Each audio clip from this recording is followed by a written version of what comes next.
விருதுநகர் மேற்கு மாவட்ட அதிமுக சார்பில் சிவகாசி சட்டமன்ற தொகுதி முழுவதும் நடைபெற்ற கோலப் போட்டியை அதிமுக முன்னாள் அமைச்சர் KT ராஜேந்திர பாலாஜி பார்வையிட்டு பரிசுகள் வழங்கினார். தை திருநாள், எம்ஜிஆர் மற்றும் ஜெயலலிதாவின் பிறந்தநாள் விழா என்ற மாபெரும் விழா விருதுநகர் மேற்கு மாவட்ட அதிமுக சார்பில் சிவகாசி சட்டமன்ற தொகுதி முழுவதும் மாபெரும் கோலப் போட்டி நடைபெற்றது. இந்த மாபெரும் கோலப் போட்டியை அதிமுக முன்னாள் அமைச்சரும் விருதுநகர் மேற்கு மாவட்ட செயலாளருமான KT ராஜேந்திர பாலாஜி நேரில் சென்று பார்வையிட்டார்.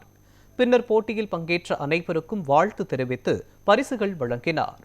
எம்ஜிஆர், ஜெயலலிதா, எடப்பாடி பழனிசாமி, KT ராஜேந்திர பாலாஜி ஆகியோரின் படங்களை பொதுமக்கள் கோலம் மூலம் வரைந்திருந்தனர்.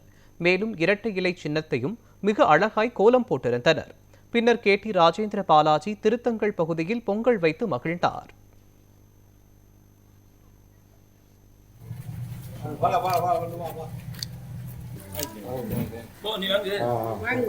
வாங்க